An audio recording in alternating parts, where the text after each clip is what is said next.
Good evening, everyone, and welcome to another edition of the Full Time Network's Cop Talk. We are days away from the kickoff, peoples. I know everyone's itching. It's that time again, man. It is that time again. But today we will be completing our team. We will definitely be looking for you in the chat room to post up who you think should manage this team of legends. So yeah, get posted in the chat room who you think should manage our team. And that is whoever gets the most votes, that is who we will choose as the manager of our legendary team. Most definitely. So we're going to say good evening, Mr. Stoney. I know you're not feeling too well, bro. So thanks for coming on anyway. Yeah, no problem, no problem. Good evening, RT. So yeah, you're right. This is the final day of us choosing the Liverpool's greatest 11 plus the manager.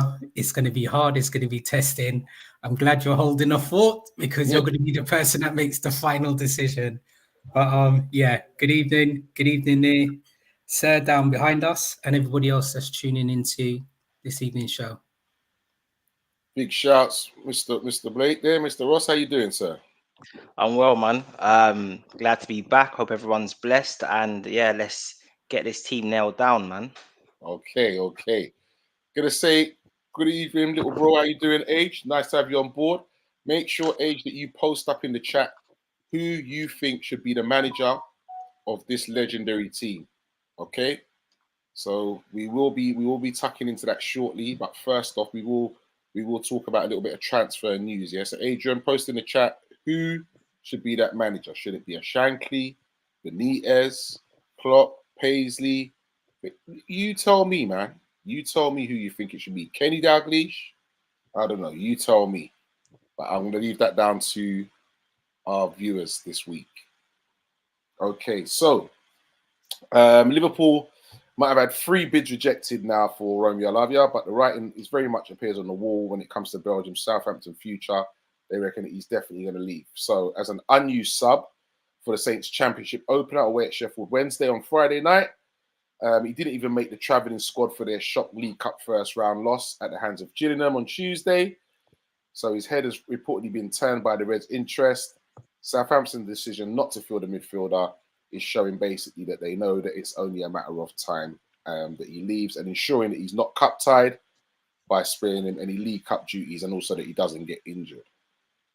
So also Man United and Paris Saint-Germain are also credited and showing some interest in him, and apparently Chelsea have now come in with a bid of 48 million, whereas our highest was 47.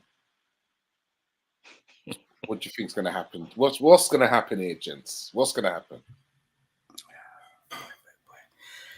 Okay, so I think for me, it's going to be interesting with this. I think Klopp's probably mentioned it on quite a few occasions about not being involved in any bidding wars with any other players. That can just be brinkmanship. I reckon Klopp and our temporary person who's in charge have probably got an idea of what valuation we'll actually go to and what we will not surpass. Lavia is clearly a player that we have been targeted with. I think he would complement our current squad of players. The way in which he's able to play, all of his attributes, even down to his age bracket as well. If you probably look in the age of players that we've been currently signing, he currently fits into that bracket as well. If he comes, I'll be happy. If he doesn't, then you know what? We'll just write it off. We'll just write it off. Okay. I just can't see us being involved in a bidding war. But as I said, what do I know? Doctor. Mixed feelings on Lavia. I think he is a outstanding talent. You watch him play and you can kind of see that his ceiling is ridiculous. And I think if you put it like into context, he's cost £15 million before he's even kicked a first team ball. So that kind of shows how highly he was rated in youth football and amongst, I guess, scouts and clubs. But for me, we were linked with him when we assumed we were going to keep Fab and Hendo, more so Fabinho. So the plan would then be for him to be then like the backup. We might groom him. Maybe next year he takes over. Maybe 2 years time he takes over. And I think as great a talent as he is, he's only played about 2,000 minutes of first team football.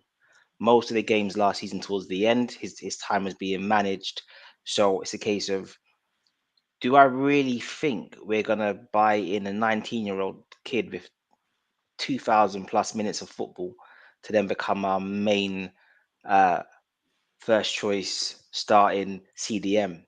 And I think this is part of the issue. I feel like most fans are frustrated because we're taking so long, but I have to believe that Klopp's got a plan.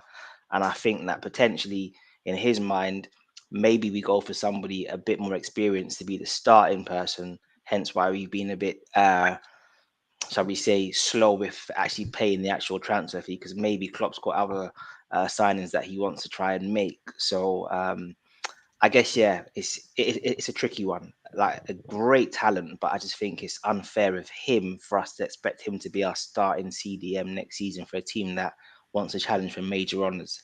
Great talent, of course. He's homegrown as well, so that's another bonus. Cheap wages, but I don't know. I think there's a greater plan taking place, but I hope there is. But yeah, like if we do get him, outstanding talent.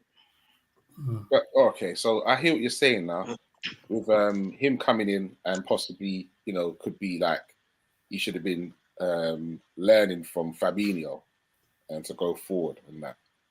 But for now, Fabinho's gone. We've been making bids for him. We can't be looking. He has to be the starting CDM because we ain't got the dough to be looking to buy nobody else as a starter. If we're spending up to that near 50 million on him, he has to be starting. We ain't got the dough to say we're gonna buy somebody else. And if we're gonna go and buy somebody else who's starting, he's probably gonna cost more than 50 mil. You're right in that sense as well, because I think we ain't got that spending power right now. You're right. I think our current who we've been playing Curtis Jones there in the number 6, haven't we? Yeah. Throughout the game. So and squad, yeah, squad wise, we've been currently playing Curtis Jones. I know there's another player that you'll come to in a few minutes as well. So if it's not going to be Lavia, then there's the 2 other players that I know that you're going to mention in a few more minutes. And even those, actually, I'll wait for you to come on to those and then I'll elaborate. But I said, if we're speaking about current players, it's Curtis Jones.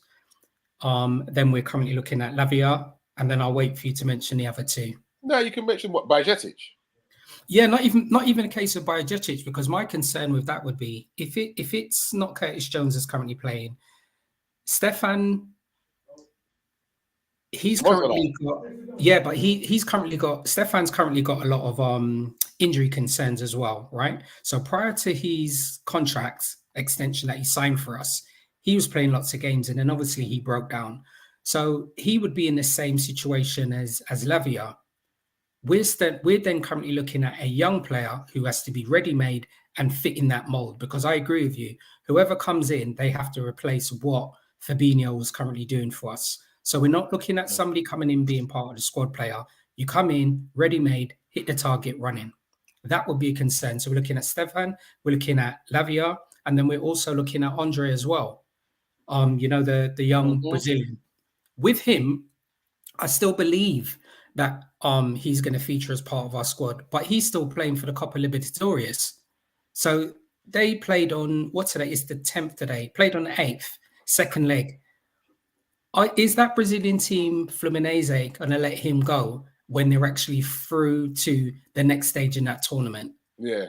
I mean, he's a ready-made. He's played a numerous amount of games there for Fluminense. He plays the role that we want. He does play the 6. And he's also broken into the Brazilian squad as well. So as I said, his last game was on Tuesday. The next game, and that's probably going to be against Boca Juniors, that game hasn't actually been earmarked. Listen, money is money at the end of the day.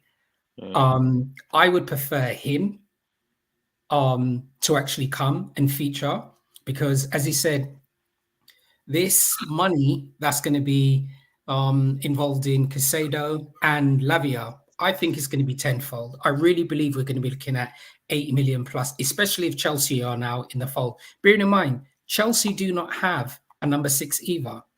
So that's why I believe that it's going to end up being a bidding or with Lavia and Caicedo. Chelsea will buy both of them. Yeah, that won't surprise me. And we're not really able to get into no bidding war right now with anybody. Yeah, so I think we're probably slightly better off financially than what the club expected to be. And I think with the Lavia deal, the way I would look at it would be, assuming he's going to be first choice, right? If he's 19, he's homegrown, I have to believe that the club still has ambitions to challenge for major trophies and to compete. So if I think a 19-year-old is good enough to be the centerpiece for my team to challenge for major honors, then surely I pay 50 million pounds for him. Like, for me, like, it's a no-brainer. Like, if I'm going to bid 44 or 47, 50 million pounds is a no-brainer for a 19-year-old kid who I think is good enough to start in my team. So this is why I think to myself, maybe we are trying to just spin a few plates and it's not quite clear what the plan is. Because for me, I think it's just, if you think he's good enough, he's 19, you pay the money. Like, for me, like, it's a non-starter of an argument. Like, if you think he's that good, you pay the money. So then it's a case of, I just don't understand how we got to 47 million. Southampton say they want 50. The season starts tomorrow. Pay the 50 million and get you in, man. Stop, you know what I mean? Just stop ramping, man. Just pay the 50 million and get you in. I don't understand it. Yeah, and I agree with you 100%. And you know, even more, we had purchased the 2 midfielders already. So we'd purchased Dominic and we'd obviously purchased McAllister. And it was clear that we still needed a third player. All right. So money was clearly in the bank for Liverpool. All right. Additional monies now have become available with us obviously getting the money for Henderson, regardless of what the money, it was still 12 million. Yeah. And then we obviously got the money from Fabinho as well. Yeah. Right. So that is additional money and additional monies that we can obviously take into account on the, on our wages. So I agree with you 100% with both of you. Money's there. It's obviously sitting there. So I don't see that actually being a problem. It's just a case of what's the trigger? What is Chelsea going to be offering? And if we don't get Lavia, do we then have to try and put that same contract in place for Caicedo or for Andre as well? But I do believe the money's there. I do believe that we're in a conversation. It's just how quick do we get them in place so they can actually start playing. So I agree with you. Either way, they're not going to feature against Chelsea. Yeah, my positive, maybe slightly delusional, I mean, smoking a bit too much ganja kind of theory is that Klopp became obsessed again with the idea of getting Tuchel, and was potentially maybe in conversations with his agent with the view that, cool, if Madrid move for Mbappe, they may need to raise some funds. Well, that is the talk. That is still the talk. And then potentially that deal, and then potentially that deal could be on the cards. As it seems that things are dragging too long, and it seems like Mbappe's staying, Tuchel no longer even a slight option. So then I feel potentially, now this is the delusion, this is now leading to us maybe going for Moses.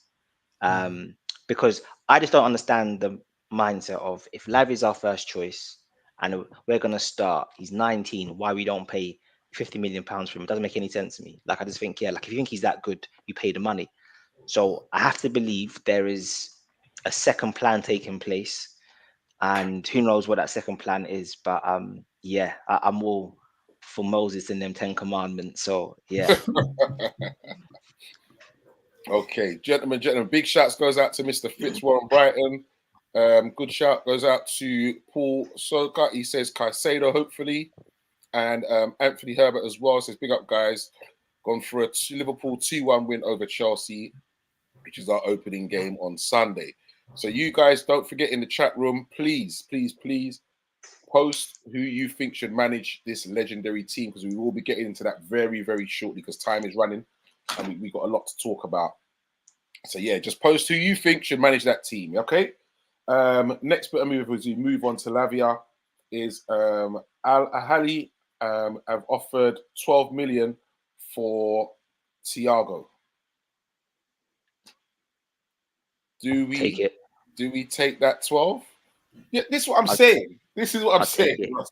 I'm not saying I disagree, yeah, because of blah blah. I'll take it. We are friendly, barring No. about getting another defender in, another midfielder in, and you're saying take it. So hear me out, right? Don't get me wrong. Thiago's one of my favorite players for donkeys years. I think he's an absolute baller, and it sounds incredibly risky, especially where we're taking so long to get players in. But I have to believe players are coming in, and I guess the reasons why I'd be saying potentially to take it again, 200 grand a week off the wage bill between him, Hendo, and Fab. That's 600 bags just gone. That's like that's a dream for any kind of like sporting director. So I think the wages that we would save, the 12 million that we would get in the coffers, and I think tactically, if we are committed to playing this new system, I don't see a natural role for Thiago that I'd be starting him. And I think in many ways, what Mac 10 will do for us in terms of his short game will replicate a lot of what Thiago does. Equally, if we are going to be committed to Trent coming into midfield, I think Trent's ball playing as well does compensate for us not having Thiago. So I just think, like, based on his wages, our new tactics, the fact that we need money in, I would consider selling him. Good evening, Preds. Good evening, gentlemen. Good evening, folks. Good evening, Hope good everyone's well. Okay, so we got one vote from Adrian, and he says Shankly. Okay, so I'm gonna have to mark that down. So that's one vote for Shankly. All right. So Paul, Anthony, and Fitzwarren, I want to hear should be your manager to manage this legendary team. Okay. Paul says that let Thiago go because he's always injured. So Stoney, selling for 12 million. What do we do? I think my final comment will be take the money.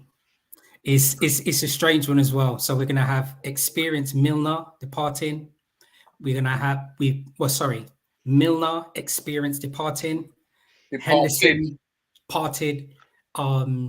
Henderson experience departed. Fabinho experience departed. And it's a strange one. I don't know where my head is at the moment. Take the money with Fabinho. I mean, take the money for Thiago. All four, take the money, cash out. It's something completely new. Build a completely new team. Cash out and take the money. Okay, so Preds, we're just talking about that a Saudi team have offered 12 million for Thiago. So do we take that 12 million? Considering that we got a game on Sunday. Well, he's injured anyway, so he wouldn't be involved. I like Thiago, and I think on the show previously, I've kind of had very glowing words to say about Thiago. I really do like him, but I think at the moment with the midfielders that Stoney's just literally named going, if we're going to go, we might as well go big. And if you're going to get rid of him now, 12 million, and let's go. If you're going to go and get someone, go and get someone, whatever the price is, or not whatever the price is, but let's go and get that target. I don't want to hear if you're going to go and get someone. You better be going and get someone. And Yeah. right now, the way things are going, you be getting one or two. Yeah, Well, one ain't enough. No, it's one's not enough. But I think with the coaching staff as well, in a degree, I think they're kind of showing a little bit of belief in the youngsters as well, because you've got Bacic to come back. Trent can go into that centre midfield, and if he wants to put Gomez at right back, but still, it still leaves us very short. But yeah, very short. Very short. I One mean, Morton injury or something like that to one of them guys, and it's peak for us, man. Yeah. Tyler Morton, is he still injured? The midfielder went on loan to Preston. Yeah, we need season. at least two midfield with defensive attributes. 100%. I think where Moses is so good, I probably would risk it and not have the depth for him, and I could get him because I just feel that top class DMs are such a rarity, and I think you get someone like that, and then you can do depth at another occasion. My personal, I guess left field take would be, I'd go for Andre in January. I think it'd be £20 million by then. I'd take Moses now, and I'd do something left field, and I'd take someone like Ginny back on loan. Ooh. I think he's Okay, sitting in. so Fitzwarren sitting at says Paisley. Nice one, Fitz. Good evening, Chris. Hope you're well as well, mate. Nice one. Paul Soccer says Shankly. Chris says, why is it when I'm on holiday, things kick off in transfer rumours? That's the time, mate. That's the time. So we've got 2 for Shankly, 1 for Paisley so far. Yeah, that's correct. 2 for Shankly, 1 for Paisley. Okay. So the guys are of the thing of saying, let Thiago go. And then, if anything, we might as well play Kelleher in midfield, Adrian in midfield, because that's the way it's looking right now. That is exactly how it's looking right now. I'll tell you. Well, we live in hope, and hopefully, look, Klopp must have. He must be going through. I don't know what he must be going through at the moment, but I think he's got off the attitude at the moment, short term, with the game on Saturday or Sunday, whenever it is. I think it's right. We've got what we've got. Let's go with what we've got right now. We've still got time in the transfer window to purchase 2 midfielders and probably a defender. There's still time. I think people are kind of upset at the moment in regards to Liverpool's dealings in the transfer market. You know, we went quite aggressive with Mac 10. We went quite aggressive with Szoboszlai. So, you know, I hoped that they would have continued in that aggressive manner.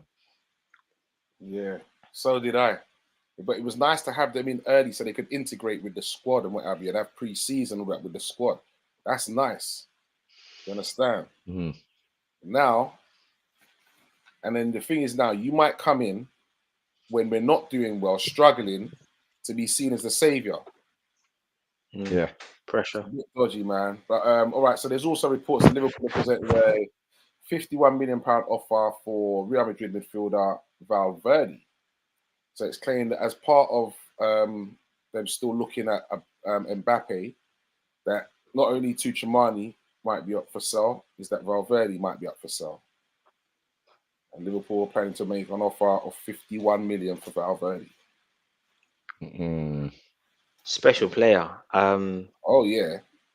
Probably, as much as I love Szoboszlai, I think if you was asking me who would have been my first choice for that role, it probably would have been Valverde.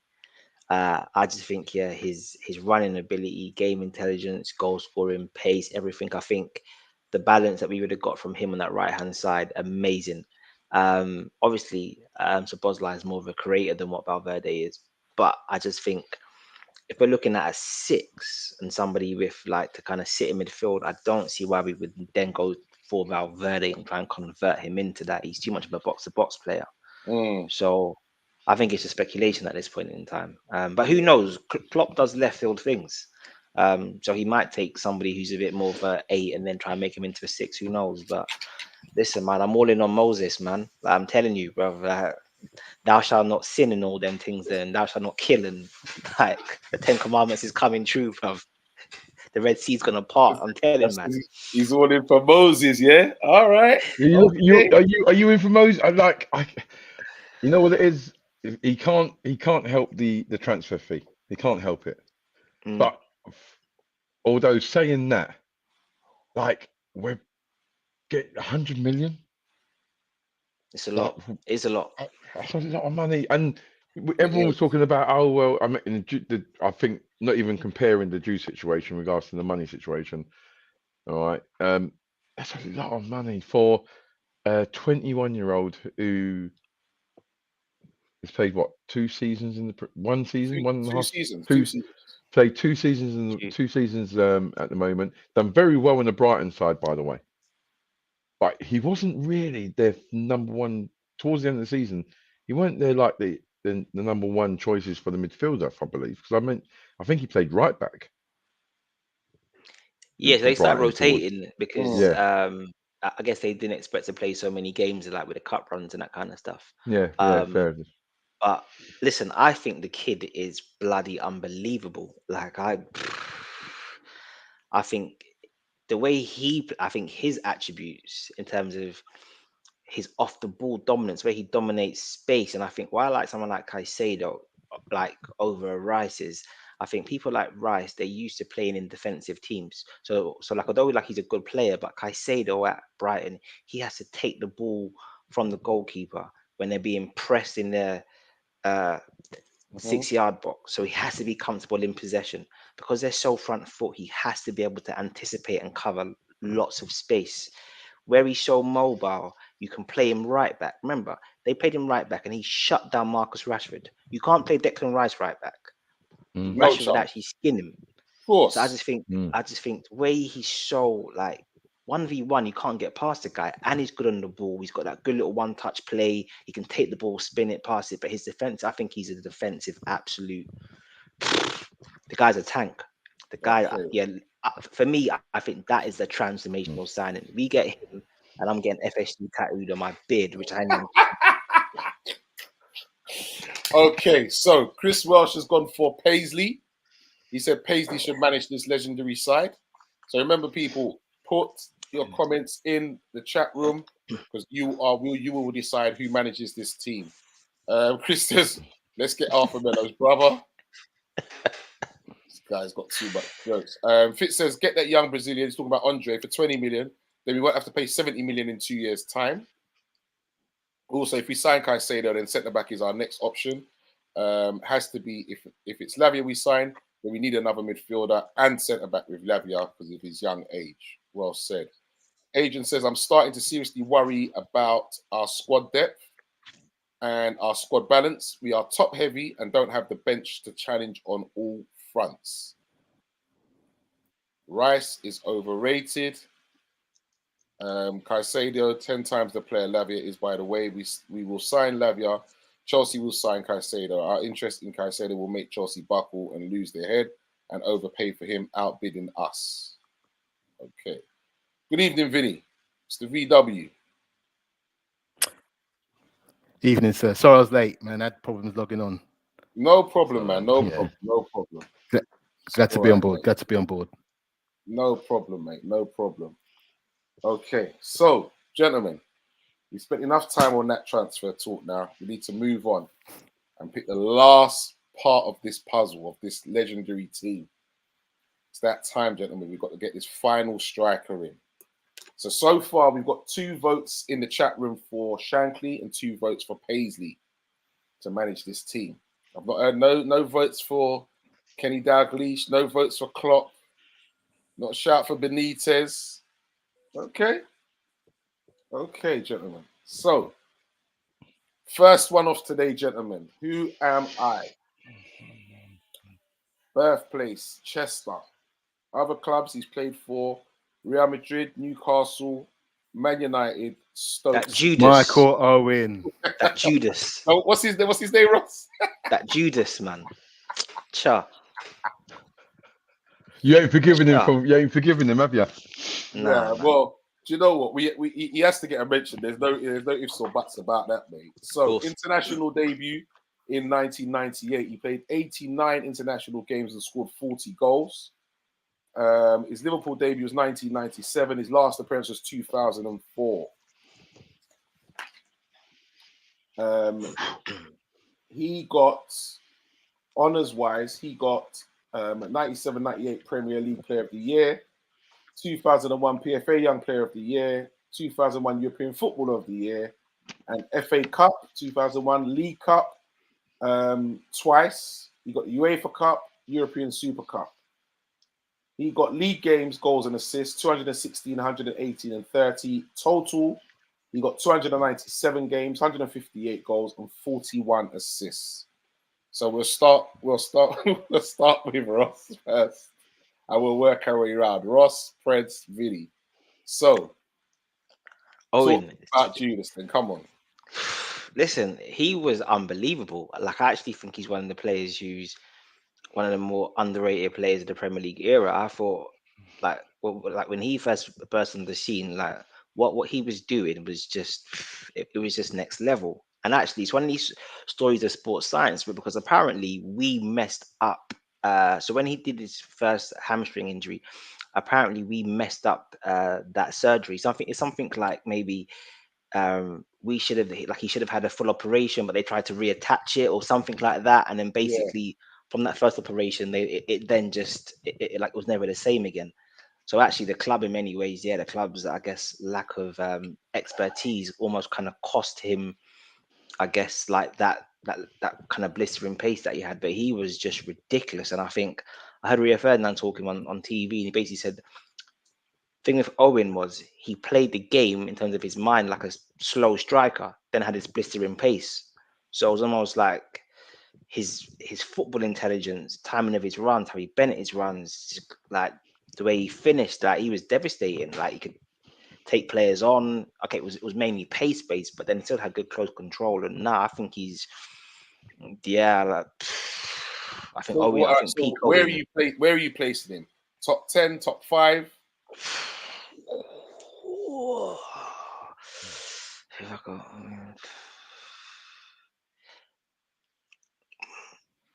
top 4. Ooh, top 4. Okay. Fred, Michael Owen. Michael Owen came on the scene in a blaze of glory, and he had some really good players around him. Fowler, Emil Heskey. He was one of those strikers who fed off them. I think Emil Heskey, in actual fact, like kind of gave Michael Owen that platform to go and excel. Of course he did. Yeah, and the great thing about Emil Heskey was that he didn't mind. That was his role, and he accepted that. And Owen scored some really good goals, some unbelievable goals. Remember the goal against Arsenal in the cup final? Of course. Like unbelievable. And it's sad to hear that Liverpool didn't look after him as well as they could have when he was injured, because I think he still had a job to do at Liverpool, and I think he went far too early, in my opinion. But for me, would he be? I'd say he'd be in my top 5. Okay, top 5. Okay. So, Paul Soccer, he got it. He said Michael Owen, and then Fitzroy said that turncoat Evertonian. People are getting emotional at it. VW, Michael Owen. Yes. I think he gets a raw deal. I'll be honest with you. Yeah, I know he went to Man United, but apparently he wanted to come back to Liverpool. I think even before then, when he came back to Newcastle, but the opportunity wasn't there for him. And just an incredible striker. It's a shame that he burst onto he come on the scene obviously just after Fowler, but everyone still loved Fowler as a proper cheeky scouser, isn't it? Whereas Owen was very much a very different character to that. Very reserved, a bit cold, if that could be said. But let's have it right. They're both Evertonians originally, but there's just something about Robbie Fowler which endeared himself to the Liverpool faithful. So I think he gets a bit of a raw deal. When you consider what we won with him and what we won because of him, let's not forget that treble. All right, for starters. Yeah, that treble was the one thing we were kind of clinging on to for glory for God knows how long. All right, and he was at the center of that. He went to Real Madrid, and at the time that he went to Real Madrid, I can understand why he went as well. In hindsight, you remember it was actually a quadruple, yeah? Was it a quad? We won the Super Cup as well. Oh, all right. Well, let's call it 5 then, because we won the charity. We got the charity shield as well. There you go. So but he went to Real Madrid, and to be fair, in hindsight, I can understand why he went. Yeah, we all right. We ended up winning the Champions League that season, but if you'd asked anyone at the start of the season, no one would have seen that coming. Yeah, and to have an opportunity to go to Real Madrid, who was going to turn that away? When they at that point they were the best team in the world, or there and thereabouts. Yeah, the Galacticos, isn't it? Yeah. So in reality, I think he gets a raw deal. Would he be in my top 5? I'll be honest, I haven't even thought about top 5 of strikers in yet, but I think on an all-time list, he would have to be in there. From a personal favorite perspective, he might be teetering on the edge. Ooh. See that everyone's taking it their personal feelings now, you know. Yeah, man. Not what the man done for the club, you know. It's tricky. Owen he's never up there, brought man. players into the game. That wasn't his tricky job, with though, was Owen. it? No, it wasn't. Yeah, it's Mate, tricky for Owen. he was clinical, mate, as well. And once he was in behind the back four, it's a wrap, innit? It's a wrap. Yeah, Once he's the back four knew. And sometimes the finish wasn't a crisp finish. Sometimes it was a bobble up or 1-2. But when you got away from players, and it's such a hard skill to move at pace at different directions, past obstacles, a defender, and then to have the composure and poise to then put the ball in the net. Like, he done it over and over again. Yeah, he did. Okay. And like Vinny said, he came for the quadruple season. Ooh. Yeah. Okay. Yeah, and I think for me, when I'm saying he's top, I'm thinking of Owen at his peak. He's changing, man. No, it's not even that, and it's not that his peak lasted for that long, because he still continued to be a very good goal scorer. But for me, for that couple of years when he was at his peak, like when his pace was still like electric, I just thought he was just unplayable. And also as well, like the guy won the Ballon d'Or, man. Yeah, massive. So I know you got to get on with it, Artie. But has there been an Englishman who's won it since? No. This is what I'm saying. You don't get his dues. Listen, since you had Ronaldo and Messi, mate, nobody else was winning that. Yeah. You understand? It was one of two people, Ronaldo or Messi. Simple as. But I think just quickly, like Vinny made a very good point, and I think because of the way he burst onto the scene with the England hype, I think there was always a sense that he never belonged to us. He belonged to England, like he belonged to the country. Whereas Fowler was like one of our own, in it, like he was us. So I feel that probably changed it. Oh, when we have to like share him, and everyone like he wants to share people with the English national team, right? With that kind of that tension and history. So I think that was also part of it as well. Kind of, like he's like Owen's gonna like read the Sun newspaper kind of vibe. He had that kind of energy in it. He was national hero. So do you remember people always hit that like, that share, and that subscribe? Okay, and do keep your votes coming in for the manager of this legendary team, okay? Because we're going to take your choice, and that will be the manager that we pick at the end of the show. Okay, so who am I, gentlemen? Other clubs include Leeds, Manchester City, Cardiff, Blackburn. Fowler. Okay. It is Robbie Fowler, the Tox of Terror. Okay, so international debut 1996. He played 26 international games and got 7 goals. Only 26 games for such an important striker, you know. Liverpool debut was 1993. Final game was 2007. His honours include FA Cup, League Cup twice, UEFA Cup, European Super Cup, PFA Young Player of the Year twice. League games, goals and assists, 266, 128 and 30. And the total is 369, 183 and 49. Robbie Fowler. Dr. Ross, the floor is yours. Where to begin with this guy? Absolutely unbelievable. It's hard to even just imagine that we had Fowler and Owen in like consecutive seasons, almost like coming through the team. Just you almost take that like for granted. And with Fowler, his goal scoring record, because of then how his career then ended, doesn't do it justice. But those first 3 seasons, I swear he was hitting like 27, 28, 30 league goals. It was ridiculous, like in that early period. And I guess the difference between Fowler and Owen, didn't have Owen's blistering pace, but he was sharp, and the array of finishes that he had. Remember that goal against Aston Villa, the Cruyff turn, ping, bloody kind of on 25 yards. In terms of just a all-round goal scorer. I just think this guy was just unbelievable. Just side nettings like it was nothing. Would have loved to have seen him play, I guess, in a more technical team post Roy Evans, and obviously then like injuries as well slowed him down. But I just think, yeah, if he was playing in like Italian football with his sharpness and ability to find space, the way he could finish, guy would have been ridiculous. But yeah, Fowler, all time great for me, top three. Top three. Okay. Prince.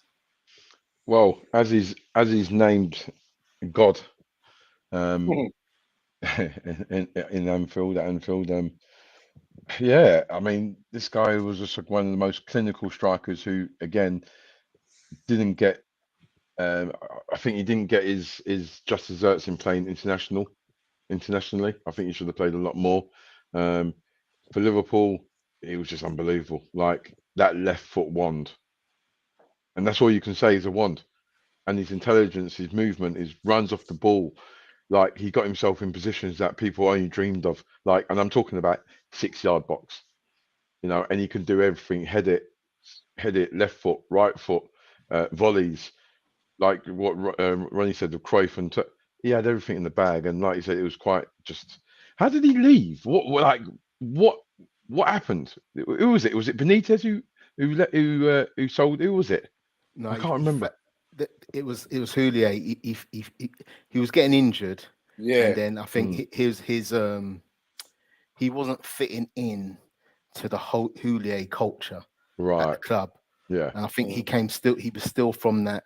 He was very much, although he's a young boy, he was very much part of that pre-Houllier Liverpool era of Barnes, that sort of, I don't want to say scallywags, but Spice Boys sort of thing. Yeah. It was very much that. So, you know what I mean? And I think it just didn't fit. And the injuries didn't help. Yeah, true. And I mean, if it's a player against Houllier, then there's only one winner, isn't there? So, it was just it was just unjust that it finished in that way. But yeah, one of Liverpool's greatest strikers, most clinical striker, and he'll be in my top 5. Yeah. VW. Do you know what, right? Fowler, again, him and Owen have got similarities. Again, that their careers their peak years were pretty much over than it should have been because of the injuries. That's one. 2, I think Fowler is the most European-like striker this country's ever produced. So like he like Ross said, he could have played in Italy, he could have played in Spain, he could have done it all. He could have played anywhere. He was that special, and his goal tally tells you what kind of levels he was on, because he was for want of a better word, for all those clubs he played for after he left us, he was on the slide from that point, and he only would have been about 25, 26. Yeah. But look how many goals he got up between 18 and 25. So imagine if he had stayed fit. Imagine if those injuries, or imagine if he stayed fit. Imagine that we had the technical expertise we had today, potentially to keep him going. And I remember the goal against. You remember the goal against Alaves in the in the UEFA Cup final? Yeah, that was just a really, really special striker. I'll tell you what I did love though was the hat-trick against Arsenal. Oh yeah, mate. Oh, yeah. You just read my mind. You just read my mind. I did love that, but I must say, I'm willing to. The boy was special, man. You know what they do say about left-footed players, They're generally more talented than right-footed players. The boy was special.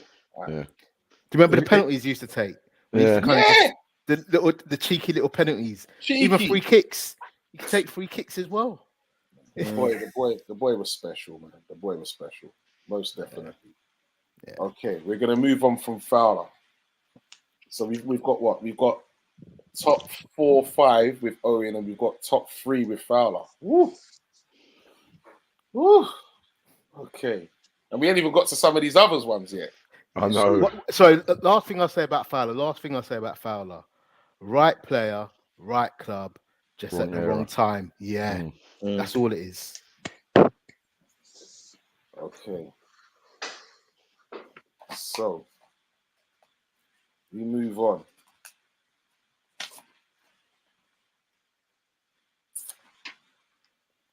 Born in Birmingham, played for Manchester City, Bolton Wanderers, Chelsea, West Studge. Brom. Gosh. Brought him from Chelsea for 12 million. Jeez. Made his international debut in 2011. He got 26 international caps and 8 goals. Mentioned he's got a better record than Fowler. He has 1 Champions League medal. League games, goals and assists, 116, 50 and 15. Total goals, games and assists, 160, 67 and 20. Doctor. Studge. Oh, mate, Studge. Again, it's one of these stories of it's just like sometimes fate doesn't land for you, and you think if you just, I don't know, if you had a slightly different like kind of genetic code or whatever it was that could have made you a bit more robust and handle the injuries, but the injuries they were just too much for him. But at his peak, for me, boy, this is going to sound a bit carried away, but it is what it is. I thought at one point he was arguably the most complete striker in Europe. I just looked at him play and thought to myself, he was lightning quick. He could play the 10, he could play the 9, he could play wide.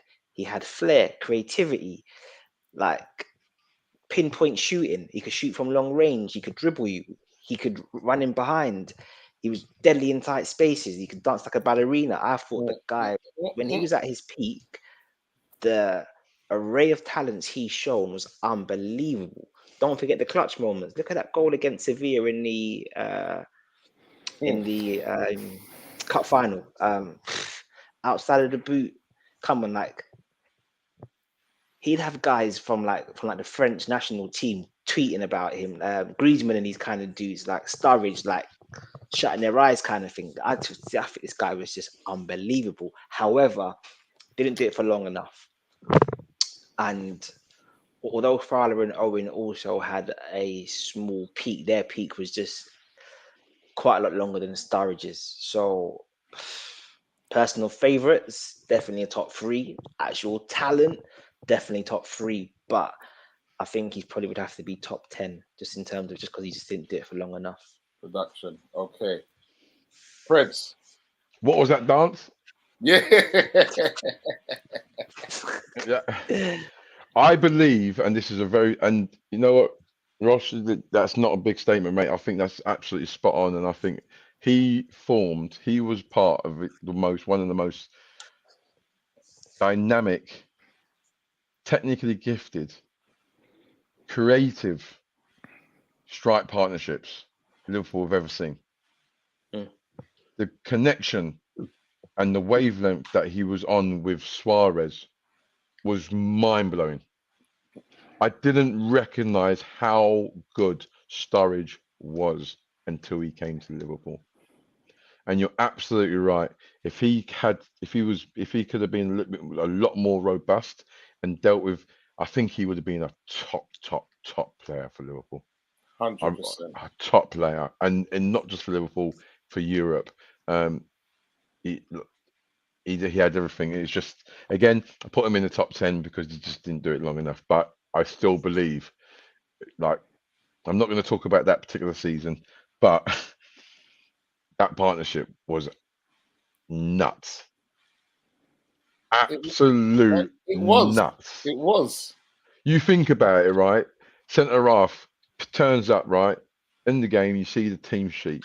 Sturridge, Suarez, Coutinho. And you're thinking, Sterling. Sterling. And you're thinking to yourself, Sturridge can go in behind. He can drop off as a false 9, as a number 10. He can go to the right. He can go to the left. His ability to actually find the passes he finds and the channels he picks. So, like I said, special player, top 10 for me because, for obvious reasons, his injuries. Okay, VW. A modern day tragedy, to be honest with you. Perfect summed up. You know, he will go under the radar in so many ways. But when you look at his England goal scoring record, when you look at what he done in that season for Liverpool, that one real season he had a full season, just special talent. And the fact that he had that sort of capability, and he was British as well. Again, like Ross said, and I know I said Fowler was very much a European type striker. I would go as far as to say Sturridge could have been a world class striker. Oh, 100%. That's magical ability. Just a real tragedy, because, and it maybe explains why. Remember, he was at Man City. Man City let him go. He was at Chelsea, and Chelsea let him go without him playing many games for those clubs. So maybe, and we got him at 12 million, when I think most probably, had he played a few games, he would have been obviously more high in terms of the fee we paid. But I think it says a lot about maybe what they knew about him and his fitness as to why we got him at the price we did. It's just, I think he's happy in his life. I know he's a Christian, so in terms of most probably he's made his position in life. He's comfortable with it. But I just think from a pure football fan perspective, I just think it's a great shame that we never got to see the best of him, because I think if we did, Harry Kane wouldn't have the volume of goals that Harry Kane does. Now that could be another controversial topic, but I just think if you had him and Sturridge together at the same time, I think you're having a different conversation. No, Kane couldn't chat to Suarez. I mean, to Sturridge, you just couldn't chat to him. That's just how it is. Just how it is. No way. For me, I'll tell you one thing I did love about him as well, was that he stopped the ball dead and stood players up, and then just popped you in your face and was gone. he made that look so easy. So easy. That's what you know these guys, his football, he was just born to play football. He was a natural type. It's not stuff you teach, man. Not stuff you teach someone. He's just, and his confidence. Like that. Confidence just. Yeah, but people misconstrued his confidence for arrogance. Yeah. And it wasn't arrogance, it was confidence in football and in life. You need confidence in what you do, in yourself and what you do. And if you don't have confidence, then in football that's like 50% of it. It's a mad one. Sorry to cut you, Prez. No, do you remember very, very quickly? Do you remember? Right, there was, I think, Klopp's first season, that first half season.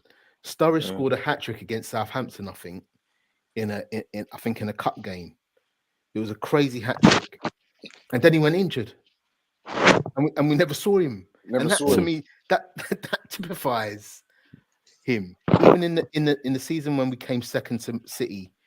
Right, when we're running them really, really close, he came on against Chelsea. He scored this mad goal from outside the box, and then he went missing again because of the injuries, or just because obviously we had Suarez and Mane and Firmino and them guys there. But that just shows you can come in, do something like that, and you won't see him again. But it just shows you the talent. Yeah. You know what I mean? And I think, that's a very good point, because it's almost like he wouldn't play for weeks. He'd come back in, and where his footballing ability was so natural, it's almost like he didn't even need match sharpness. He came on the pitch and was just techie straight away. It's just like, and I think also as well, in terms of a reputational basis, I feel society in this country has moved on quite a lot in the last 5 to 10 years, especially. And I feel for Sturridge, that what they might have called confident, flashy black man, like there wasn't a place for that yet. So you had to be arrogant, bad attitude, lazy, doesn't care, all of the negative tropes. We've all seen it in the media, on Twitter, on the internet. Whereas the guy didn't drink, he had a clean diet, worked hard, ultra professional. It's just, because he went to put some gel in his hair and do a few dances, he was this cocky, arrogant guy, right? But actually, I feel because of the way the modern game has evolved, the way he, like his image now kind of fits him perfectly. I think back then, just the lazy tropes from the media just didn't help it. Obviously, that didn't affect his injuries, but just in terms of his overall, I guess, standing in the game. Okay. All right. We keep it moving, people. We keep it moving. Other clubs this person has played for is Lille, Wolfsburg, and AC Milan. We bought him from Lille for 9.8 million. Come on. No way is Divock on this list. Listen, I couldn't leave out the legend that is Divock Origi, bro. There's no way I could leave him out. I don't give a month. I don't care if we mention him for 2 minutes. Divock ain't right, you know. Way that you could leave him out after what he did for us, bro. I don't care. Yeah, I hate you. I had to bring him in, mate. I hate you. He's got his international debut 2014, 31 caps, 3 goals. Liverpool debut 2015. Last appearance was 2020. And he has 107 league games, 22 goals, 6 assists in total, 175, 41, and 14. His honours include Champions League, European Super Cup, FIFA World Club Cup, Premier League, League Cup, and FA Cup. I tell you what, he's got more trophies than Sturridge. He's got more trophies than a few people on that list, I tell you. Fair point. I couldn't leave him out now. I had to give him a little mention, man. Yeah. Barcelona and Tottenham. Divock. Do you know what? It's interesting. I remember the first time I saw him was must have been a World Cup whilst he was still at Lille. And I was just like, this kid looks serious. Like, he had pace, technique, he could run with the ball. Didn't score many goals, but you could kind of see that might come. And when we were linked with him, I was super excited. But ultimately, look, it just didn't happen for him in terms of having a long-lasting career of consistency. I know there was a couple of injuries, that loan move didn't quite work out. But yeah, the guy was just so cool that in big moments, it meant that he wasn't affected. Like, the pressure didn't get to him. Hence, he scores that win against Everton and runs to go and collect the ball because he thinks that, like, we're losing. He's just not even. He's just doing his thing in it. He's not even there. But yeah, man for big moments, simply because he's just so calm and composed. I probably would have actually kept him when we decided to let him go. Personally, I thought he was an okay squad player. Like we should have sold him after we won the Champions League. When I know Wolves wanted us, I think Wolves wanted him for about 22 to 23. Absolute amazing kind of price for him. But I just think, yeah, to let him go on a free, I would have kept him. I guess an icon, right? But not a legend. Yeah, like he's got an iconic player. Yeah, have to. Preds. Top 30. Divock Origi was the most frustrating player I ever had the pleasure of watching. Because one moment he made me. There was times he made me want to kick I wanted to kick something. Couldn't trap a ball. Making the wrong runs. Like, I'm thinking to myself, surely Klopp must have told him what to do. And you build up to this during the week. And he done the complete opposite. I just didn't understand it. It was just drove me crazy. And then he pops up with goals against Everton and the amazing comeback at Barcelona. And then to top it all off, he then scores the winner for the Champions League. What's this guy trying to do to me? He was killing me. My blood pressure was like up there. Listen, great servant for the lad, great servant for the club. I think he's one of our best super subs. Yeah, I mean, look, for that reason, for that reason, I love him because of what he done and what he helped us achieve. But as a player, no, didn't fancy him whatsoever. Because you know what, just quickly, because you know what it is. It's almost like he didn't know how to play football, and it's like he couldn't use his attributes It's like he'd make the wrong runs. It's almost like he didn't know what to do. Mm. But yeah, super smart guy. Off the pitch, apparently speaks about 5 or 6 different languages, but just his game intelligence, the guy had learning difficulties basically, or like he couldn't function on the pitch. Who's dyslexic on the pitch? Like it didn't work because you're right. Because that's why it was so frustrating. Because it's almost just like he would never do the right thing. It's almost like Klopp, get into his head, tell him how to play football, but it just didn't happen. Okay, VW. Yes, sir. So quickly from me, it's funny. In one of the groups I'm in, I have a running. Well, I haven't had it for a few years now, but or for at least a year. The running debate was, for me, he's a cult hero. He's not an icon. He's not a legend. He's a That's cult the cult. hero. Yeah, that's the Cult one. hero. But then other people said he was a legend, and it was a running fun debate. I think he's a cult hero. Important moments, he was there. But I can't give him legendary status, even though he's won what he's won, because to me, it would almost be a knock on someone like what Kenny Dalglish has achieved, what John Barnes done, season in, season out, playing 38 games. Legend is per a season. big title. Yeah, it's a big title. It's a word, as they say, it's a word that gets thrown about too loosely. Too easy. But that's my personal opinion. You know what I No, mean? that's true. Yeah, I Yeah. fully agree. I fully agree with that.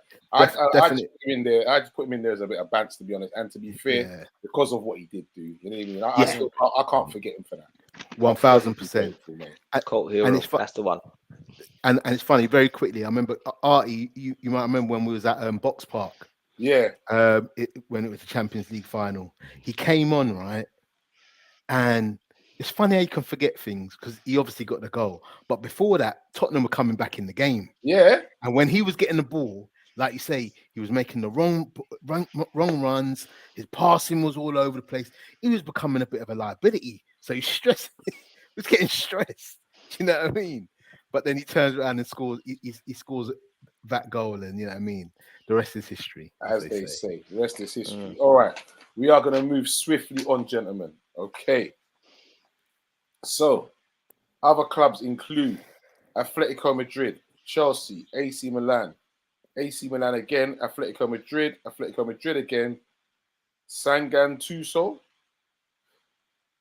Torres. Jeez. Woo!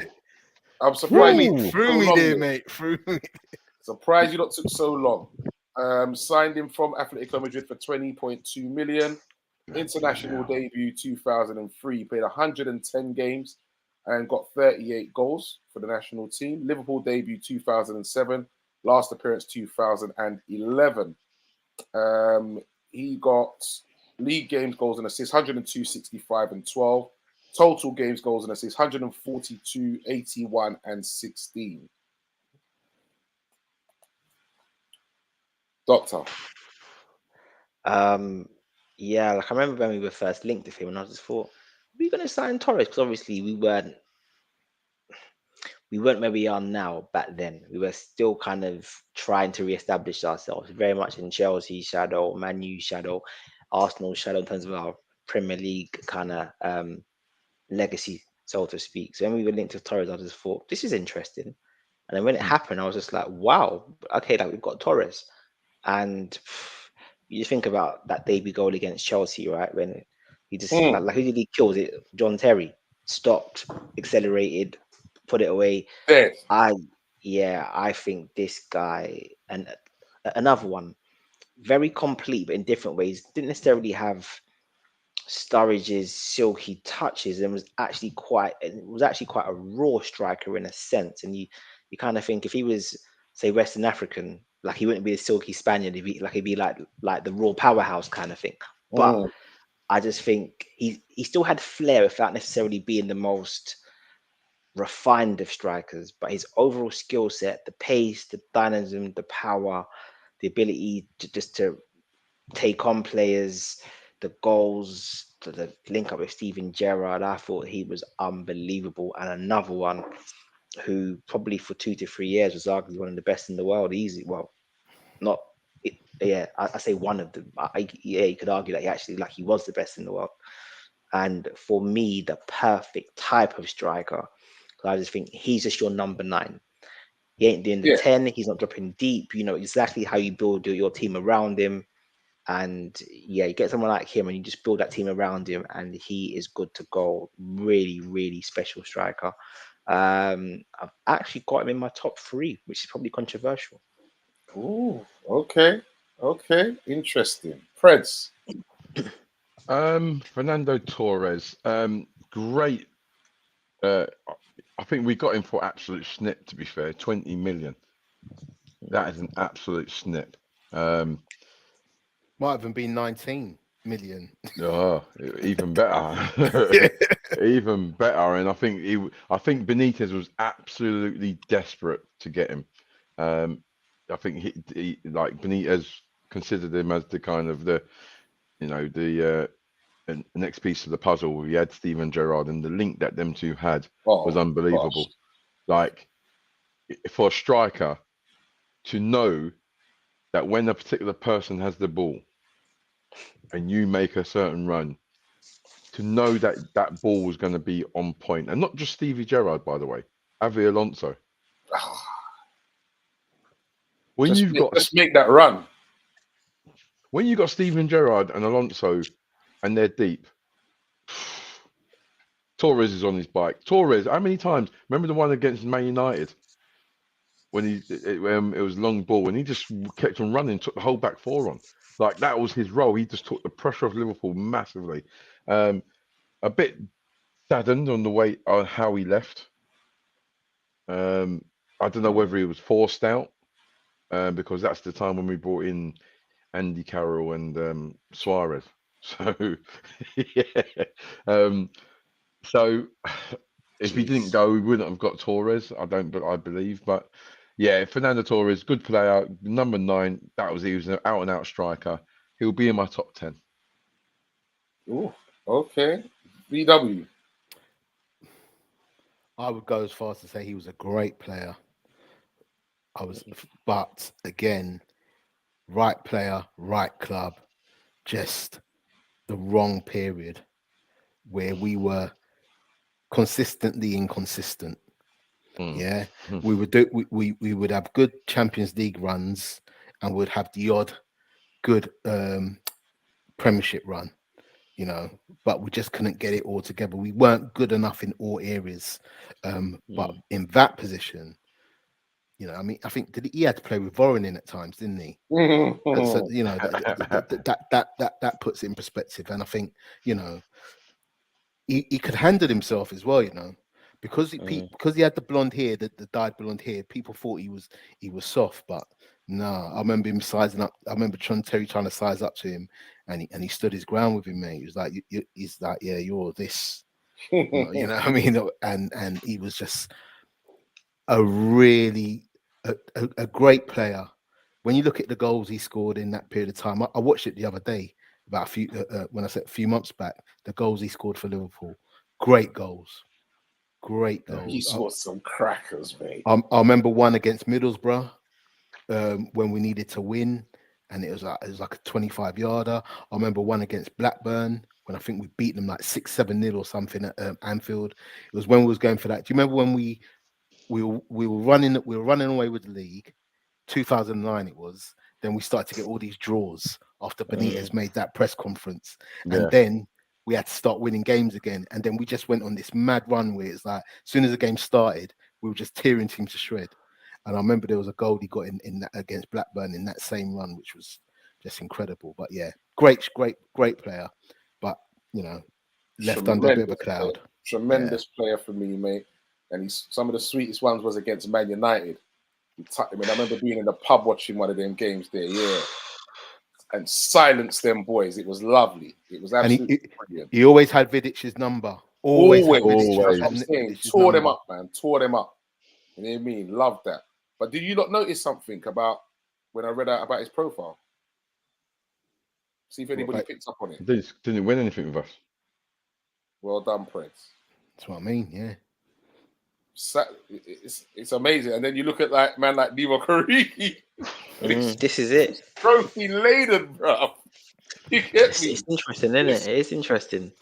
And the But thing even is, but even now, Torres is still fighting, being feisty and everything. Because when didn't he have a tear up with Arbiola on the tear up Yeah. on the sidelines That's in the right. youth team games? Yeah. yeah, So he's still got that fire. He's still got that fire.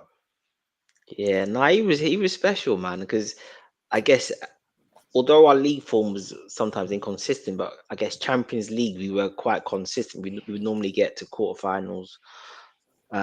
I think probably semi-finals was the best with Torres. I could be wrong. Yeah. But I would like the way I look at it is no matter who we played, our number 9 was better than their number 9. Yeah. So, so like if it was Real Madrid when we battered them, and I'm just like, this is new territory for us. When we've got like a number 9 who would start for them, and I just feel like his actual individual level was ridiculous at one point in time. But yeah, like you said, isn't it? It's a team sport. And and another one who got a big injury, and it was never the same after that. Yeah. That slowed him right down. Yeah. Okay, so we move on. Played for Nacional, Groningen, Ajax, Barcelona, Atletico Madrid, Nacional again, and Geronimo. The Twice. biter. The Suarez. biter. Bought him from Ajax for 22.8 million. International debut 2007. He made 137 appearances and 68 goals for Uruguay. Liverpool debut 2011. Last appearance 2014. He now honours list include League Cup 2012, 2014, PFA Player of the Year 2014, Footballers' Writers Footballer of the Year 2013-14, Premier League Player of the Year 2014, Premier League Golden Boot 2014, European Golden Boot shared with Cristiano Ronaldo, League Games Goals and Assists 110, 69, 23, total 133, 82 and 29. Doctor, the biter. Yeah, so it's interesting. I'll put my hands on the table now. I don't like the guy. I don't like the guy. The way he tried to engineer that move to Arsenal really pissed me off. Causing the club like disloyal and all that. And I just thought, right, you're trying to break up the club to move to Arsenal. Like, are we really that crap? That you want to go to Arsenal? The racism issue, if ever I know, is controversial. Did he say it? The meaning behind it? But there's just a few things that he's done that I didn't like him for. The biting people and all that. Even now, I don't like the dude in it. Don't like him. The way he celebrated for Barcelona when we played against them. Yeah, nasty piece of work with Suarez. The whole Ghana issue in the World Cup. There's numerous things for him. However, all of that being said, in my opinion, I think he's the greatest number 9 of this generation. Like whoever you want to put up there, if it's Benzema, if it's like whoever you want to put up there, I just think he's just got everything. Absolute complete skill set and a hunger and determination just to fight for the team and just to make things happen. Arguably, the level he hit for us in that season when we nearly won the league was arguably you could say like the highest level of performance the Premier League's seen, and I would include Thierry Henry's best seasons in that as well. I think he was just ridiculous. And when you think that he's finished top goal scorer after missing the first 6-7 games through biting, and it's another thing, all of the games he missed for us were always because of biting people or spitting or whatever it was. It was never through injuries. A strange guy. Look at all the games he's missed were always just through doing nonsense, biting man and all that. But what a baller!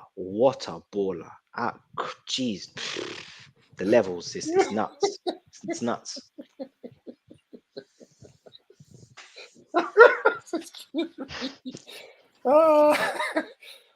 Bro, like he was never injured. Yeah. You got a game missed. He's always doing it. It was always like for antisocial behavior. Biting man and that. What's wrong with the guy, man? As Bogota. Friends. Yeah, he tested my loyalty. He tested my loyalty in regards to when you're having banter with your mates, innit? And other teams, and it's like, yeah, but he's a racist, and it's like, And if he eliminated all the controversial stuff, he could have been I as a footballer, I class him quite highly. He's one of those footballers that he makes a goal, he can score a goal. Whenever he's dribbling with the ball, 10 times out of 10, if the ball's bobbling, he'll come out of it. Yeah. And the bobble is actually weird. The bobble actually, it looks like he meant the bubble. Like, and I don't think Norwich City supporters don't like him either, because he absolutely battered them. And so, as a footballer, absolutely immense. Like, the intelligence of him, the audacity, he was almost like our modern day Eric Cantona. That's who he reminded me of. Just the modern day Eric Cantona. Always got controversy, but the guy's just special. He just done some crazy special things that I don't think anyone else would even have the audacity to try. So for that, oh God, he's definitely my top 5. I'm not going like I did last week. No, I'm gonna be easy Ozy this week. Okay. VW. Yeah, top 5.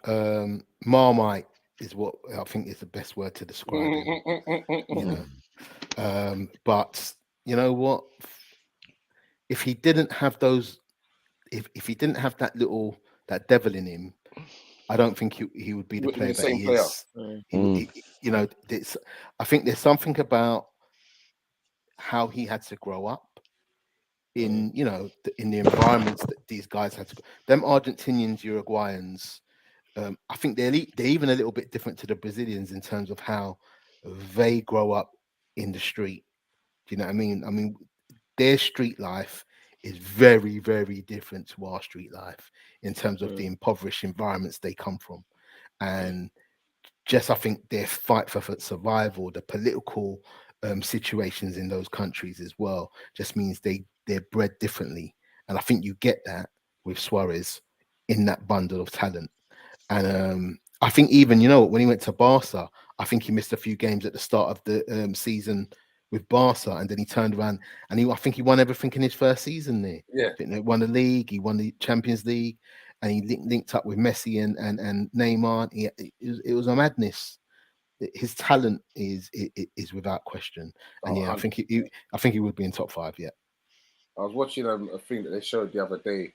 It reminded me of that goal. I'm trying to remember who he scored it against, when the ball was up in the air and he got it turned and then banged it from about 40 yards out over the keeper. The keeper wasn't expecting that one. I tell you, what? Only special players scored a few, like that. Yeah, like he scored a few of those kind of goals. Like for me, he's closer to Ronaldo than Ronaldo is closer to Messi. Personally, I think he's proper. I'm not gonna lie. I just think to myself, geez, this guy. And I know Pred mentioned Cantona. I think he's a different level to Cantona. Different level. No, yeah, I agree. I think it's just the persona, the character wise, the persona, the persona. Yeah.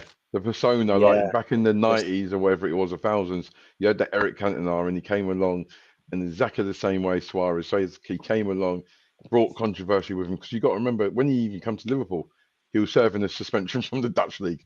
That's right. He bit someone again, isn't it? Or no, he spat at someone. We did, or an elbow, or something like that. Yeah. So every time he's consistent.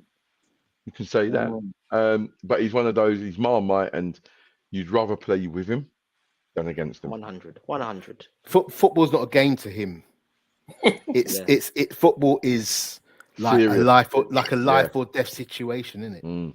Teach, big Teach, nice you to join us, mate. That says what a bunch of well-spoken men. Teach, too much jokes. Teach, please put in the comments your choice of who should be the manager of this legendary team that we are building here. We've got the last person we're looking for, the last striker, but we need a manager. So it's down to you guys in the chat room to pick the manager. So far, we've got it's level pegging with Shankly and Paisley.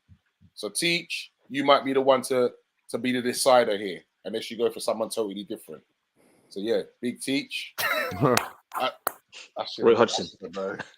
I should have known.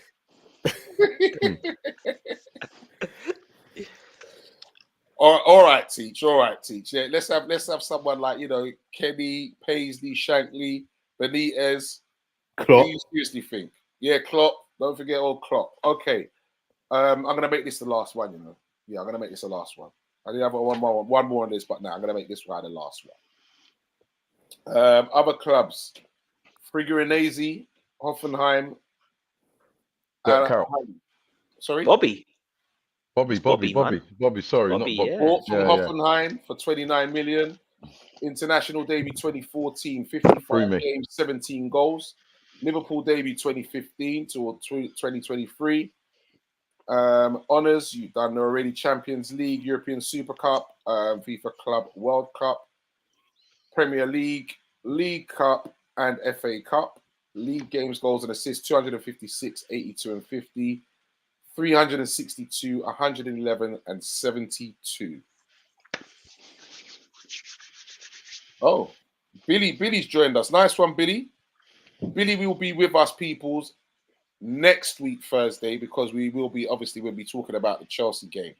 So Billy will be with us next week, Chelsea, as a Chelsea fan. That's Rafa. Yeah? Okay. He says Rafa Benitez. Is that because he managed you lot as well, Billy? Huh. And Teach has gone for Kenny before Andy Carroll. Yeah. Teach has got jokes. Right, Ross. Bobby, yeah, very, very special player. It's weird. It's almost like, because of his work ethic and his importance in terms of our pressing, it's almost like sometimes his actual technical ability doesn't necessarily be the focus of what people talk about, which is just weird, where the guy is just so good technically. Link up play, intricate. Some of the goals he scored, the flicks, the passes. Obviously, he became much more of a provider and a facilitator for the team shape, and if you like, the cornerstone of our pressing system. But I just think his individual quality sometimes is a bit kind of overlooked, and I just think he's a very, very, very special player, and one of my all-time favorites. I probably got him. I want a number 9, so for that reason alone, I've got him top 10. If I was looking for something a bit more of a link man, I probably would have had him a lot higher up. But for this context, I've probably got him top 10. But a very special player, like a legend for me. Okay, Prince.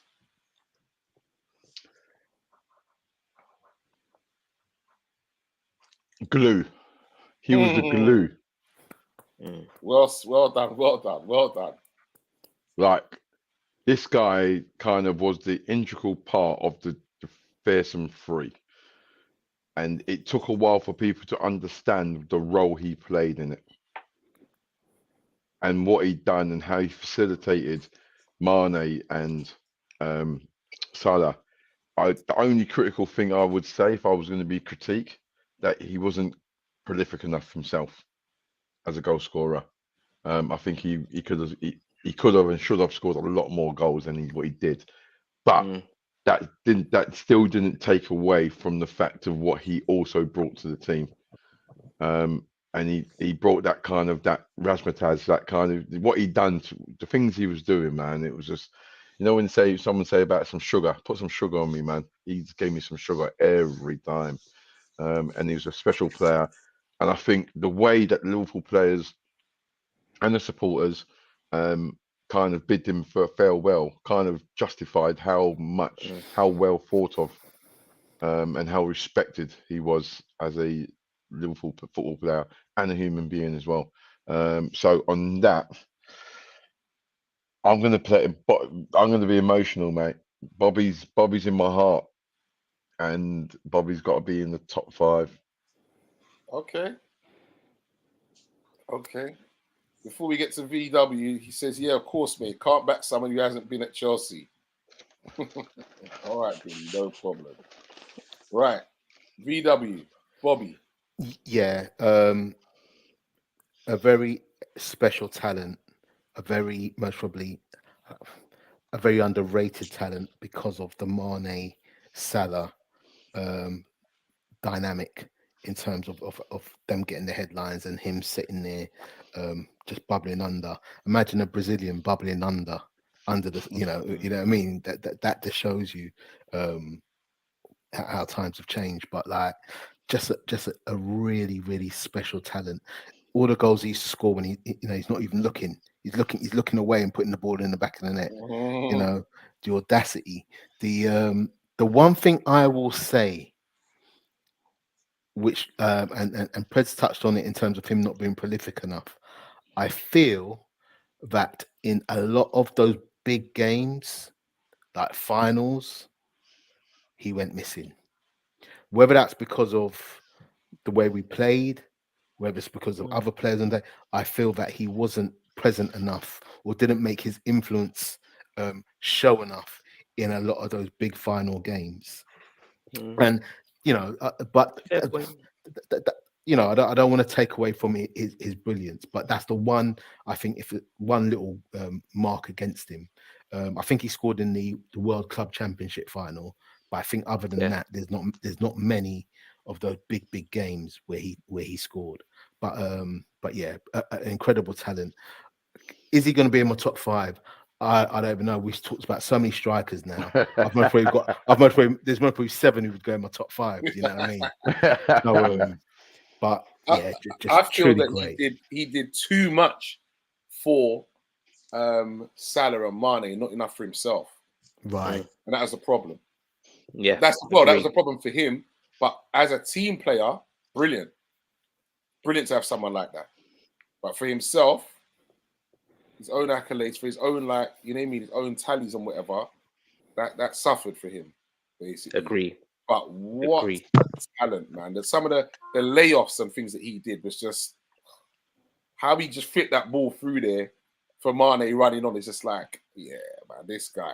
Yeah, and it was fitting. It was fitting that he scored against Man United in that, you know, that game we all love to watch over and over again. Of course, because I kind of watch it 7 times a day.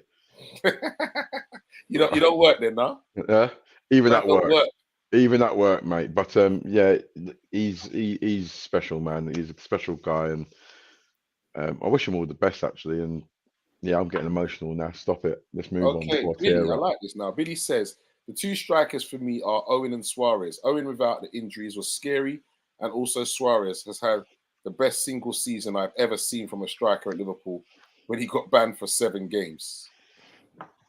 It just makes you laugh, innit? Every single time. Like, Suarez, brilliant, but just always banned. Yeah. Standard. Okay, gentlemen. It's going to be that time, man. I'm going to need your 3 in orders of 3rd, 2nd, and 1st. So then we can pick the last position, gentlemen, for this legendary team. Okay. So, Doctor, I need your 1, 2, and 3, please. Oh, man. So let me start with my 3rd. 3rd, I am gonna say I'm gonna do Torres 3rd, Fowler 2nd, okay. Torres, Suarez number 1. Fowler, and Suarez, yeah? Yeah. Okay. Preds.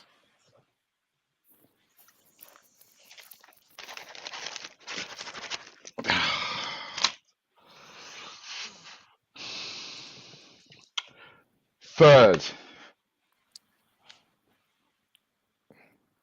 you know what, it's me. 3rd, Bobby Firmino. 2nd, Bobby, yeah.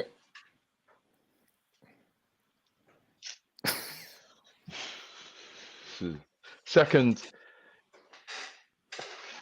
Fowler.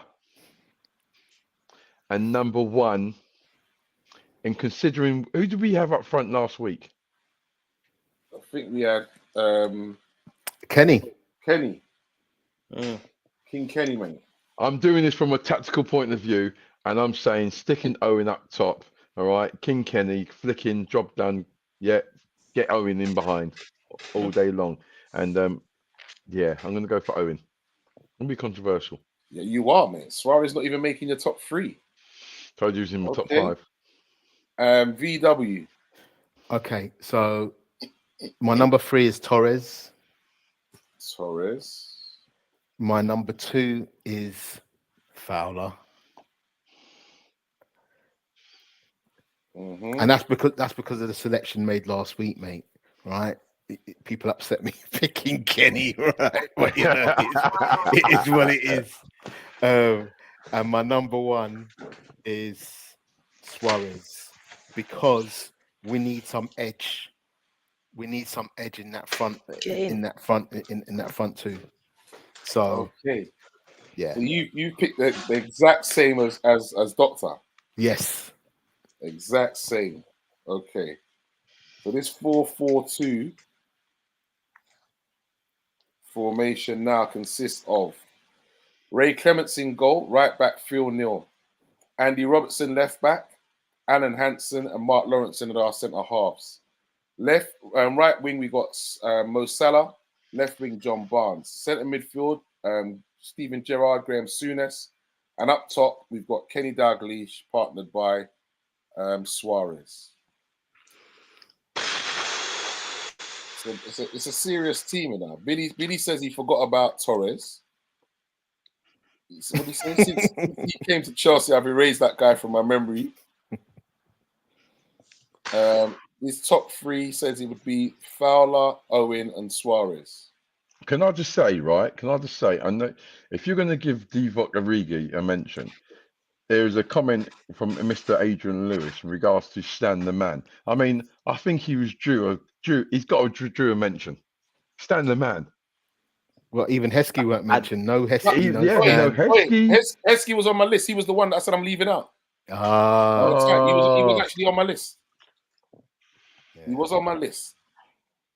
It just shows we've gone through the last few weeks, and it just shows the quality that's come through the doors at Anfield. I'm telling you. And it's just nuts, unbelievable, and they've all played a part. Question: if Rush had been on today's list, how does that work out? Do you reckon? Well, this is what we were discussing last week. That people would get missed out or whatever left over, depending on what list they're in. Yeah. Agreed. So what I tried to do was Rush and them lot was that era. So he picked a striker from that era, and then he came back up from the Fowler era, and we picked a striker from that era. I thought that was just the best way to do it. I went with Fowler as my number 1. Huh? I went with Fowler. I was just saying to Ross, I went with Fowler as my number 1 last week. Not Fowler, Rush as my number 1 last week. Yeah. He wanted Rush as his number 1 last week, and I was the same actually. I would have been Ian Rush for me. See, it's interesting. I would have Suarez over Rush. Rush obviously had a much better Liverpool career than Suarez. I just think Suarez's peak level was higher. But it's listen, like it's all opinions. But yeah, listen, if Barnes left doing what he does and Mo doing what he does and Kenny dropping deep and linking it all up and then Suarez being your point man, Jesus Christ, and then Souness and Steven Gerrard. I actually think Souness is arguably probably the best British midfielder ever. If I'm being honest, I think Souness was. He had everything, didn't he? That's nuts. Right. So, that gentlemen, crazy. right now it's a tie. So I'm going to need you 3 to pick to help us out now with a manager. So we've got 2 votes for Shankly, 2 for Paisley, 1 for Kenny, 1 for Benitez. Oh, Benitez has got in there. Yeah, interesting. That's Billy, innit? Because he managed at Chelsea. Oh yeah, of course. So, Ross, we need to move this up quickly. Paisley. So, Paisley for what he won, and I think he was the man who you gave him top players, and he made actual he just made that into stardust, gold dust. He just made it into absolute magic. Yeah, for me, he has to be over Shankly for an all-time 11. I think Shankly in terms of building a team, different kind of skill set, Klopp a bit similar. But I think, if I'm giving this world 11, or I guess kind of like Liverpool 11 to one of our great managers, for me, it has to be Paisley. And yes, Billy, we did discuss McManaman when we was talking about our midfielders. He was discussed. Okay, we didn't leave him out, mate. Justice for Benitez. Hashtag, you know. All right, Preds, manager, please. We can fast. We can fast. Bob Paisley, only because the brand of football that he created at Liverpool. I know Shankly they were playing 5 sides and X, Y, and Z, but he brought the flair and the and the passing and if you wanted to see tiki-taka, then we should be watching games like from back in the day. Furthermore, we were successful under him as well. So Paisley. And VW. Okay, so I would have gone for Klopp if Klopp was there, because I would have loved to have seen what Klopp would have done with John Barnes. You can pick Klopp. It's up to you who you pick. Oh, can I still pick? Ah, yeah. You don't have to pick one of these. That's just who the people in the chat pick. Right. You pick who you want to pick. Okay, I'm going Klopp. That's a different spin. I'm going Klopp because I'd love to see what Souness, Barnes. I would have loved to see what these guys done on the club. So I'm going Klopp, actually. All right. So manager is now Paisley. All right. Last thing before we go, gentlemen, I need you to be quick with this as well. Captain. Team captain. Souness for me. Yeah, Souness. I had a feeling it was going to go that way. I did have a feeling it was going to go that way. Souness, yeah. Okay.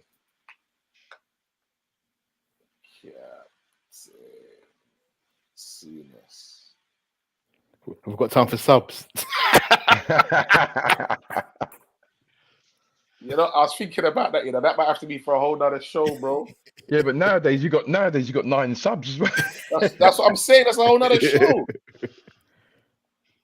Crazy. What do you mean? That's a whole nother show. I've got to be honest though, Lee. We started it at the start. We talked about doing a Dream 11, and by God, we've gone there. And we've had some great conversations, mate. Oh man, it's a strong team, man. It's a strong team. Listen, that team is serious. It's strong. I think it's the right team as well. I think it's strong. Before you go there,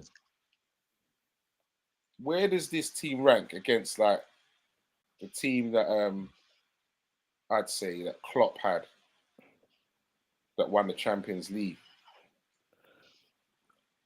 I think this team, my own personal opinion, I think this team destroys them. I remember that this team is playing 4-4-2, yeah? Yeah, I think against our 4-3-3. Yeah, I still think this team's got too much. Mm. I think this team's got too much creativity, because even the hard men midfielders are creators as well. You know what? I would say Liverpool if it was the Liverpool of when we won the title, I'd be very careful to back against that team, because that team was just relentless. Like I get that the team that we've built, you've got some creativity, you've got some, but if you're talking about legs, you haven't got the legs. You can kind of exploit John Barnes' side in regards to the left side and his side. You got to remember, Liverpool was relentless. We hit teams hard, and I just think that with the team that we've created, lovely, great footballers, great intelligence. But if you're talking about going out there and winning games in a merciless way, I think the team that Klopp had and won the title with, I think they would do them. Okay, so Billy says Martin Scott is my captain. He's taking the piss. We know he's back, isn't he? I know. I need Martin Scott to work alongside me when I'm doing the doors, mate. That's what I need him. Yeah. He's taking the piss, man.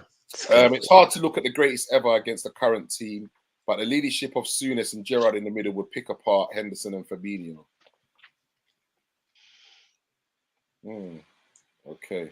I've just seen it on Sky Sports News that Liverpool are definitely trying to hijack Chelsea's move for Caicedo.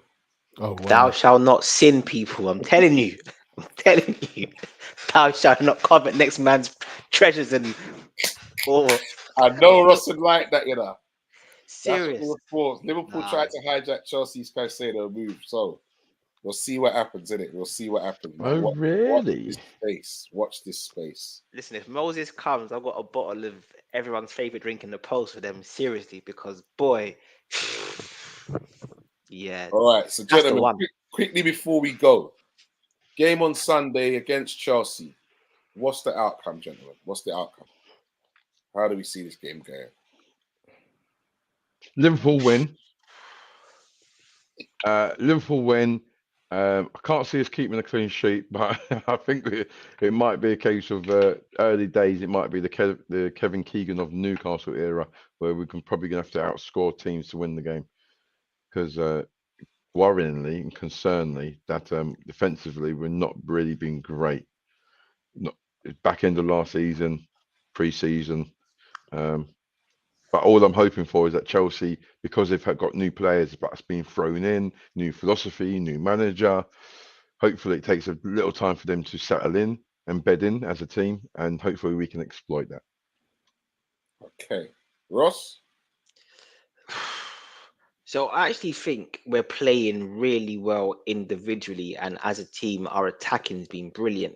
I think even the defenders, I say the only person I'm a bit worried about is Andy Robertson, but I think the individual defenders, especially Van Dijk, I think they've been back to a good level. We just need to just be a lot more disciplined so that we don't get caught in transitions and countered on Trent's side. But I just think once Klopp just gets them to be a bit more conservative in terms of their positions when we've got possession, I'm confident. I think we're playing well, and our forwards are on it. And Matt Tennant, Bosley, I think there's a lot of positives in our play right now. We just need Robertson just to show some composure and understand you're a left centre back, you're not a left winger anymore. Stop leaving your positions and just hold tight. And I think, if we're just a bit conservative and just use our heads a little bit more, I think we'll just do him.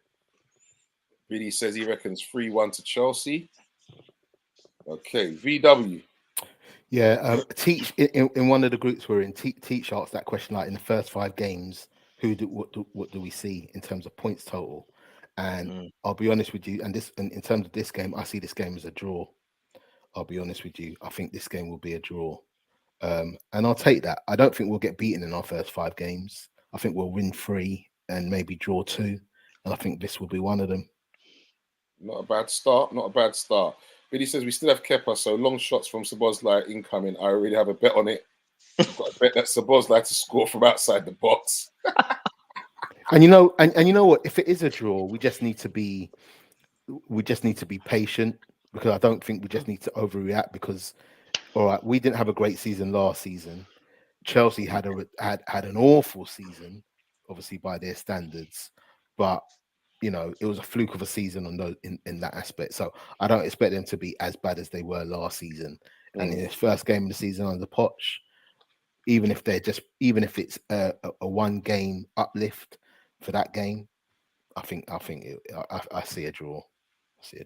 Okay, no problem. So, peoples, do remember, it's all about next week now, where we will be back and we will be discussing. It's called a reaction show. So we'll be discussing all aspects of the Chelsea game. Okay? So hit that like, that share, and subscribe. And do remember, just check us out next week. So, my peoples, we're going to say good night and God bless. And most definitely, thank you for having us, man. Yeah, thank